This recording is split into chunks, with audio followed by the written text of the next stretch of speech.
The morning sun cast long shadows across the construction site as I adjusted my hard hat and reviewed the blueprints one final time. 3 years of planning, permits, and preparation had led to this moment, the groundbreaking ceremony for the Riverside Community Center. As the lead architect, this project wasn't just a professional milestone, it was personal. I'd grown up in this neighborhood, played in these very streets, and dreamed of giving back to the community that raised me. The ceremony was set to begin in an hour, and already local officials, community leaders, and media representatives were gathering. I watched nervously as the small crowd grew, my portfolio tucked under my arm containing detailed renderings of what would become a beacon of hope for underprivileged youth in our area. "Maya, there you are," called Jennifer Walsh, the city councilwoman who championed the project. She approached with a warm smile, her heels clicking against the temporary wooden platform that had been erected for the ceremony. "Are you ready for your big moment?" I nodded, though my stomach churned with anxiety. Public speaking had never been my strong suit. According to YouTube analytics, 99% of viewers are not subscribed. That's a huge number. By subscribing the channel that is completely free, you'll help support the channel and never miss fresh content.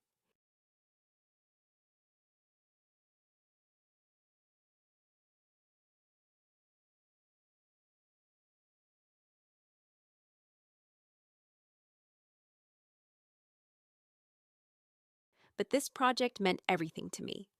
The community center would house after-school programs, job training workshops, and provide a safe space for children whose parents worked multiple jobs to make ends meet, children like I had been.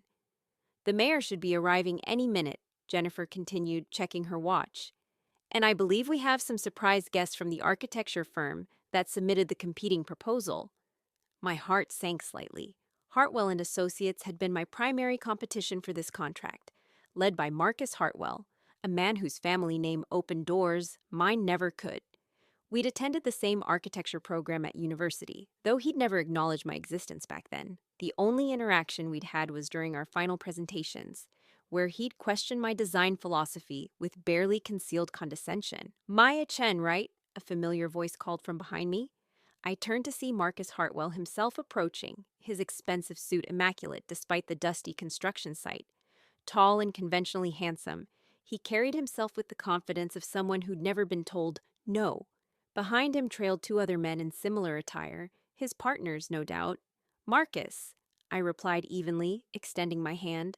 "I didn't expect to see you here." He shook my hand with a grip that lasted just a moment too long, his smile not quite reaching his eyes. "Wouldn't miss it. Always interesting to see what passes for architecture these days." His gaze swept dismissively over my modest business attire, the best I owned, purchased specifically for this occasion. I felt heat rise in my cheeks, but maintained my composure. "Well, I hope you'll find the design innovative. We're incorporating sustainable materials and energy-efficient systems throughout." "Sustainable tactistão," he repeated with a slight chuckle. Such a buzzword these days. Though I suppose when you're working with a limited budget, you have to get creative with cost-cutting measures. The sting of his words was immediate, but I'd learned long ago not to let people like Marcus see they'd gotten to me. "Sometimes constraints breed the most creative solutions," I replied. Before he could respond, Jennifer's voice boomed through the microphone, calling everyone to attention. The ceremony was beginning. I took my place on the platform, looking out at the gathering crowd. Families from the neighborhood had come, children peering through the chain-link fence with curious eyes. Local business owners stood alongside city officials, and news cameras captured every moment. This was my community, my people, and I was about to give them something beautiful. Jennifer introduced me with genuine warmth, highlighting my background, my connection to the neighborhood, and my vision for the project. As I stepped up to the microphone, my hands trembled slightly, but my voice remained steady. "When I was 8 years old," I began, "my mother worked 3 jobs to keep our family afloat. After school, I had nowhere safe to go, nowhere to do homework, no mentors to guide me toward a better future. I spent my afternoons drawing buildings on scraps of paper, dreaming of spaces that could change lives." The crowd listened intently, and I found my rhythm, my passion overriding my nervousness. I spoke about the design elements, the programs the center would house, the hope it would bring to families struggling just as mine had. The applause when I finished was genuine and warm, filling me with a sense of accomplishment I'd never experienced before. But as I stepped away from the microphone, I heard Marcus's voice cutting through the applause from his position near the platform. "How touching," he said, loud enough for those nearby to hear, but disguised as a conversation with his colleagues. A real rags to riches story, though I wonder if the city realizes they're getting what they paid for. Several heads turned toward him, and he seemed to relish the attention. "I mean, let's be honest," he continued, his voice growing louder and more theatrical. "Community centers are where careers go to die. Real architects design museums, corporate headquarters, landmarks that define skylines. This is more like community service." The blood drained from my face as more people began to listen. A few reporters even turned their cameras in his direction, sensing drama. "Marcus," one of his partners whispered, clearly uncomfortable, but Marcus was just getting started. He stepped forward, addressing the crowd as if he'd been invited to speak. "I'm Marcus Hartwell of Hartwell and Associates," he announced, flashing his practiced smile. "We also submitted a proposal for this project, a much more ambitious design that would have truly put this neighborhood on the map. But I understand the city had to make practical choices." Jennifer moved toward the microphone, but Marcus continued before she could intervene. "Don't get me wrong, Maya's design is perfectly adequate for what it is. Simple, functional, budget-friendly. Sometimes you need someone who understands limitations." His eyes found mine across the platform, and his smile turned cruel. "After all, not everyone can reach for the stars. Some of us are content to build ground-level community centers." The crowd shifted uncomfortably. Some looked confused, others embarrassed by the awkward tension. I stood frozen, humiliated, in front of my community, the media, and everyone who had believed in me. But Marcus wasn't finished. He gestured toward the construction site with theatrical flair. "I just hope the neighborhood kids don't get too attached to this little building. In 5 years, when the real development comes to this area, when someone with actual vision and resources steps in, this will probably be the first thing torn down to make room for something substantial." The silence that followed was deafening. I felt every eye on me, waiting for my response, but my throat had closed with humiliation. This was supposed to be my moment of triumph, and he'd turned it into a public execution of my dreams and qualifications. Jennifer finally reached the microphone. "Thank you, Mr. Hartwell, for your input. Now, if we could please proceed with the ceremonial groundbreaking." Of course," Marcus said with false magnanimity. "Maya, good luck with your little project. Really." The condescension dripped from every word. As cameras flashed and the ceremony awkwardly resumed, I mechanically went through the motions of the groundbreaking, my hands shaking as I thrust the golden shovel into the earth. The applause felt hollow now, tainted by Marcus's public humiliation. When it ended, people approached with well-meaning congratulations, but I could see the pity in their eyes, the questions about whether Marcus might be right. That evening, I sat in my small apartment, replaying the scene over and over. The local news had covered the ceremony, and while they'd focused on the positive aspects of the project, Marcus's comments had made it in as well, framed as concerns from the architecture community about the city's selection process. My phone buzzed with messages from friends and colleagues offering support, but the damage felt irreversible. Marcus had succeeded in diminishing my achievement, making me feel small and unworthy in front of everyone who mattered to me. But I had work to do. Over the following months, I threw myself into the project with renewed determination.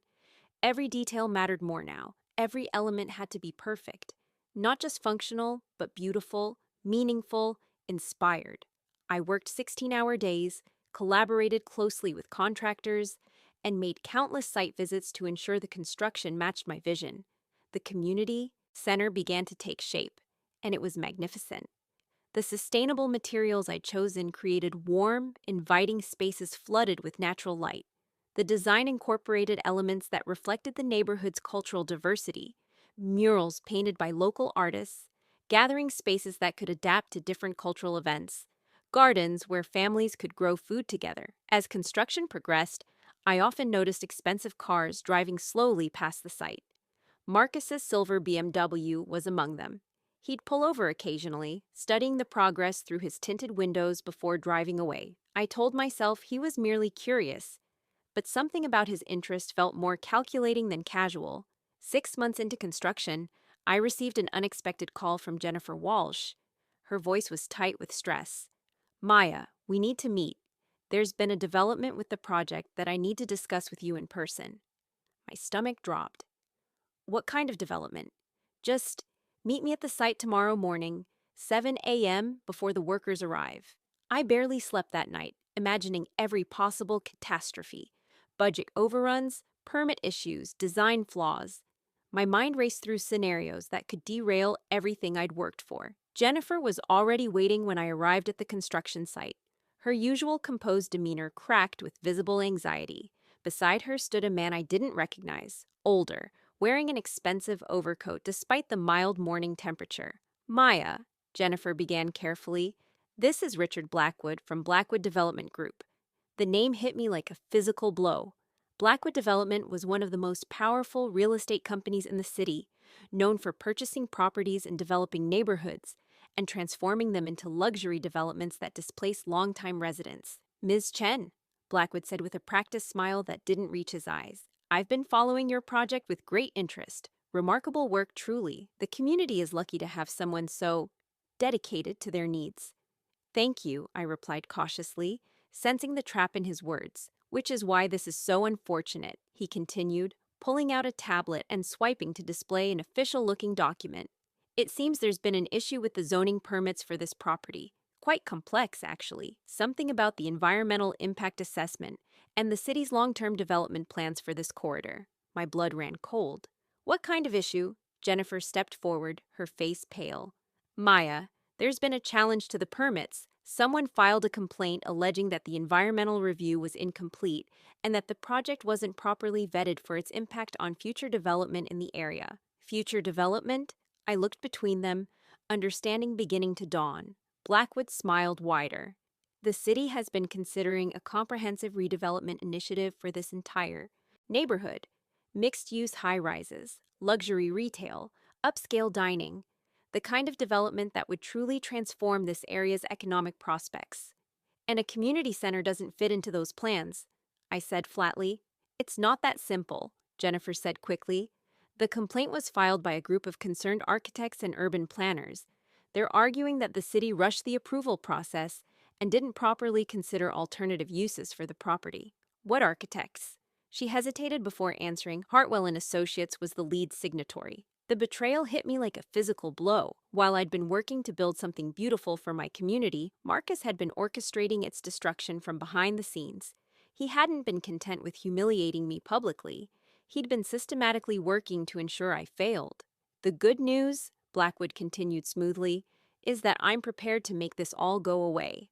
Blackwood Development is willing to purchase the property from the city at above market value, compensating them for any losses on the project. We'll even ensure that the community receives a generous donation for recreational programs at existing facilities. Existing facilities that you don't own, I said. His smile faltered slightly. Ms. Chen, I understand your disappointment, but progress sometimes requires difficult decisions. This neighborhood deserves better than a simple community center. Imagine luxury condominiums with city views, ground floor retail that brings in tax revenue, restaurants that attract visitors from across the metropolitan area. Real economic development. What about the families who live here now? The children who need safe spaces and mentorship? Change is never easy, he replied with practiced sympathy, but the benefits to the broader community will be substantial. I looked at the half-finished building, its steel skeleton reaching toward the sky like the bones of a dream being murdered. 3 months of construction, hundreds of thousands of dollars in city funds, and countless hours of my life, all about to be swept away by a man who saw my community as nothing more than an investment opportunity. How long do I have? I asked quietly. The injunction goes into effect Monday, Jennifer said. Construction will have to stop until the legal challenges are resolved. And if I fight it? Blackwood's expression grew cold. Miss Chen, I'd strongly advise against prolonging the situation. Legal battles are expensive, time-consuming, and rarely successful against well-funded opposition. Sometimes the wisest course is to accept when you're outmatched. That weekend, I walked through my neighborhood with new eyes. I saw the families Marcus and Blackwood wanted to displace, the children playing in streets they'd soon be priced out of, the elderly residents who'd built their lives here and would have nowhere else to go. At the corner bodega where I'd bought candy as a child, Mrs. Rodriguez grabbed my hand with weathered fingers. "Mija," she said in accented English, "what happens to our center? My grandson. He was so excited to join the art classes." I couldn't bring myself to tell her the truth. "We're still working on it, Mrs. Rodriguez. Don't give up hope." Monday morning came with unexpected sunshine, as if the universe was mocking the darkness of my situation. I arrived at the construction site to find it surrounded by orange barriers and official notices. Workers stood in small groups, confused and frustrated. My foreman, a kind man named Joe who'd worked in construction for 30 years, approached with genuine sympathy. "I'm sorry, Maya. This isn't right. I've seen a lot of projects in my time, and what you designed, it would have been special." As I stood staring at my frozen dream, a familiar silver BMW pulled up to the curb. Marcus emerged, wearing sunglasses despite the early hour, surveying the scene with obvious satisfaction. "Such a shame," he called out as he approached, "but these things happen when you bite off more than you can chew." I turned to face him, and for the first time since the groundbreaking ceremony, I felt no humiliation, only a cold, clear anger. "Why?" I asked simply. He seemed surprised by my directness. "Why what? Why wasn't it enough to embarrass me publicly? Why did you have to destroy something good for children who need it?" Marcus removed his sunglasses, and I saw something ugly in his eyes, a need to dominate, to prove his superiority at any cost. "Maya, Maya, Maya," he said with mock sympathy. "You still don't get it, do you? This was never about a community center. This is about understanding your place. You can't just walk into spaces where you don't belong and expect everyone to applaud your diversity story." The racist undertone hit me like a slap, but I refused to give him the reaction he wanted. "Some of us," he continued, "have worked our entire lives to build reputations, to establish ourselves in this industry. We've earned our position. We don't need sob stories about our childhoods to win sympathy contracts. I won that contract because my design was better," I said quietly. He laughed, a harsh, dismissive sound. "You won that contract because the city needed their token minority architect to check a box. Everyone knows it. I just made sure everyone acknowledged it." The workers and officials around us had stopped talking, drawn by the tension in our exchange. Marcus seemed to realize he had an audience and, like at the groundbreaking ceremony, couldn't resist playing to the crowd. "Look," he said, raising his voice, "I tried to handle this diplomatically. I gave you a chance to bow out gracefully after the ceremony. But you insisted on pursuing this vanity project that was doomed from the start." "Vanity project? Come on, Maya. A community center in this neighborhood. It would have been a white elephant in 5 years when the area gets properly developed. I did you a favor by stopping this now, before you embarrassed yourself further."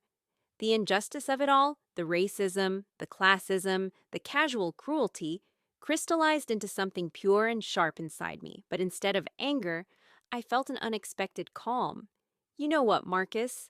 I said, loud enough for everyone to hear. "You're right about one thing. This neighborhood is going to change, but not the way you think." He smirked. "Oh, and how's that?" "Because the truth has a way of coming out, and when it does, everyone will see exactly who you are." "The truth?" He laughed again. "The truth is that you're out of your league, and now everyone knows it. The truth is that some people build careers on merit, and others build them on other factors." I didn't respond. There was nothing more to say. Marcus had revealed himself completely, and I had faith that the universe would handle the rest. As he drove away, probably heading to celebrate with Blackwood and his partners, I made a decision. I wouldn't fight the legal battles. I couldn't afford to, and they had resources I'd never match. But I wouldn't disappear quietly either. I would document everything, preserve the truth, and trust that someday, somehow, justice would find its way. 3 months passed. The construction site sat empty, a monument to disrupted dreams. I'd taken a position with a small firm across town, working on modest residential projects while trying to rebuild my reputation. The media had moved on to other stories, and Marcus Hartwell's name appeared regularly in architectural journals as his firm landed increasingly prestigious contracts. But I kept working, kept believing, and kept documenting. Then came the phone call that changed everything. Is this Maya Chen? The voice was unfamiliar, professional, urgent. Yes, this is Maya. Ms. Chen, this is Sarah Martinez from the State Attorney General's Office, Public Corruption Unit. I'm calling because your name has come up in an ongoing investigation, and I was hoping you might have time to meet with me this week. My heart began to race. What kind of investigation? I'd prefer to discuss the details in person, but I can tell you it relates to irregularities in city contracting processes and potential violations of fair housing laws. Your situation with the Riverside Community Center appears to be part of a larger pattern we've been tracking. 2 days later, I sat in a sterile conference room downtown, facing Sarah Martinez and two other investigators. They'd laid out documents, photographs, and audio recordings across the table like pieces of a complex puzzle. Ms. Chen, Sarah began, we've been investigating Blackwood Development Group for over a year. They're suspected of engaging in a systematic scheme to manipulate city contracting processes, specifically targeting projects in minority communities that they want to acquire for development. She slid a photograph across the table. It showed Marcus and Richard Blackwood at what appeared to be a private dinner, shaking hands over documents. We believe Mr. Hartwell has been working as a consultant for Blackwood, identifying vulnerable projects and providing the architectural expertise to challenge permits and approvals. In exchange, his firm receives lucrative contracts on the luxury developments that replace the original projects.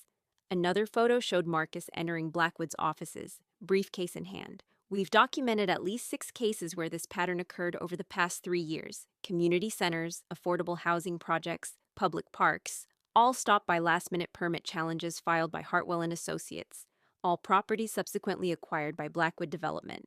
The scope of the conspiracy took my breath away. How did you find out? Sarah smiled grimly.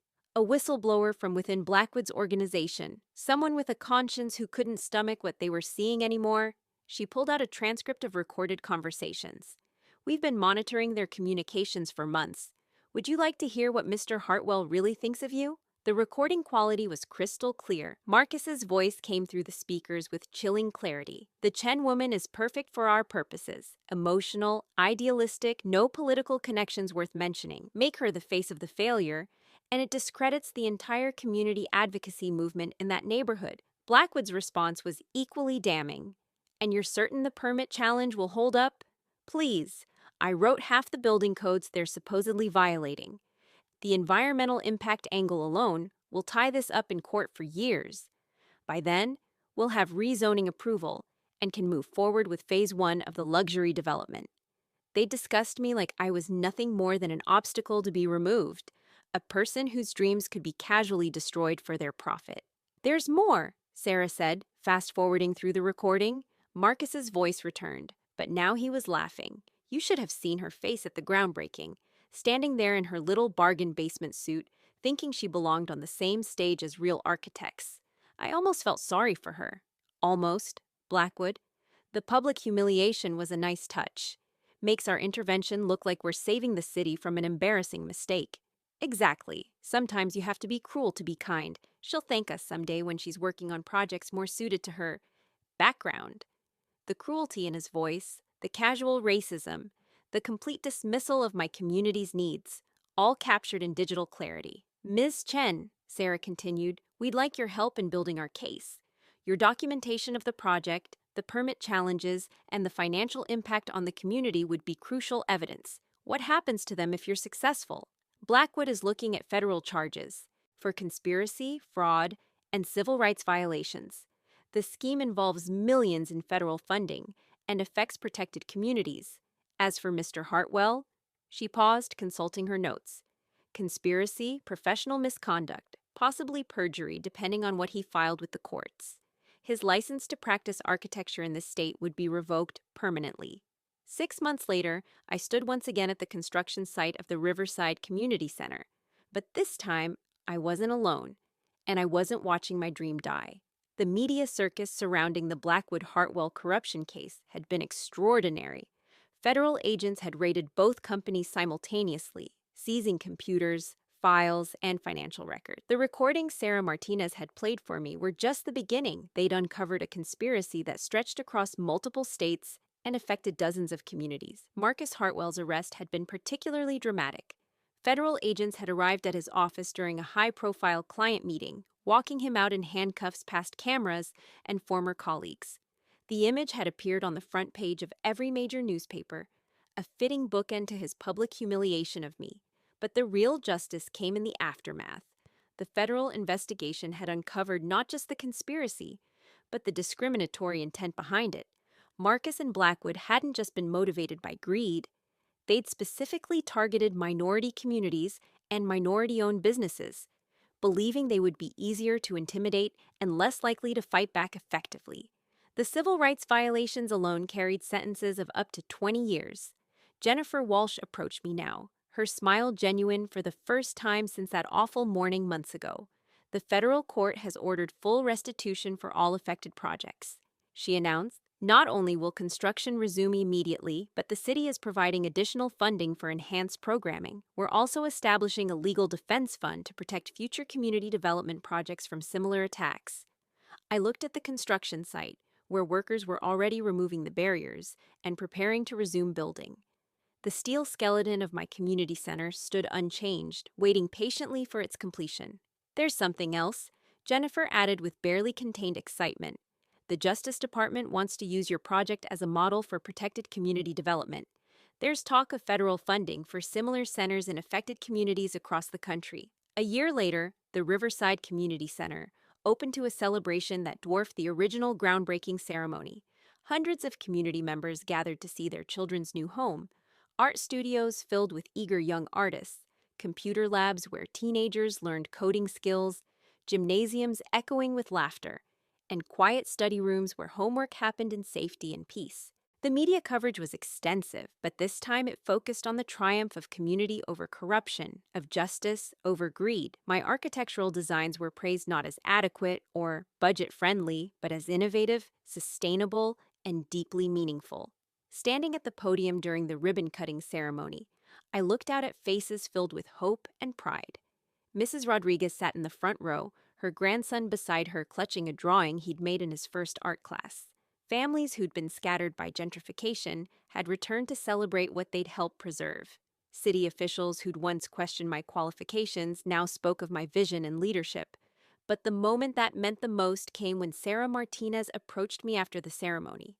"Maya," she said, "I wanted you to know that the final sentencing happened yesterday. Blackwood got 15 years federal prison, and his assets are being liquidated to pay restitution to affected communities. Marcus Hartwell received 8 years and permanent disbarment. Justice had been served, but more importantly, it had been served naturally. I hadn't sought revenge or pursued them vindictively. I'd simply documented the truth, maintained my integrity, and trusted that the universe would balance the scales. There's one more thing," Sarah added with a small smile. "The judge specifically mentioned your grace under pressure during the investigation. He said your refusal to let their cruelty make you cruel in return was an inspiration to everyone involved in the case." As the sun set over my completed community center, painting the sustainable glass and warm wood in golden light, I reflected on the journey that had brought me here. Marcus had been right about one thing. Truth did have a way of coming out, but he'd been catastrophically wrong about what that truth would reveal. He'd seen my background as a weakness, my community as unworthy, and my dreams as presumptuous. He'd used his privilege like a weapon, believing it made him untouchable. But privilege built on cruelty was actually fragility in disguise. Truth was stronger than prejudice. Community was more powerful than conspiracy. And sometimes, when you build something beautiful with honest intent, the universe moves to protect it. The helicopter that had brought the federal agents to arrest Marcus hadn't been summoned by my anger or my desire for revenge. It had been drawn by the simple gravity of justice, responding to wrongs that demanded correction. As I locked up the center that first night, I found a note taped to my office door. It was from Mrs. Rodriguez's grandson, written in careful third-grade handwriting. "Thank you for not giving up on us. This place is beautiful, and it makes me want to be an architect too." I smiled, remembering myself at his age, drawing buildings on scraps of paper and dreaming of spaces that could change lives. The circle was complete, and it was good. Marcus had mocked me in public, believing he could destroy my dreams through shame and prejudice. But karma, it turned out, had other plans. And when it arrived, swift, thorough, and absolutely final, it came with federal agents, handcuffs, and the sound of justice finally landing where it belonged,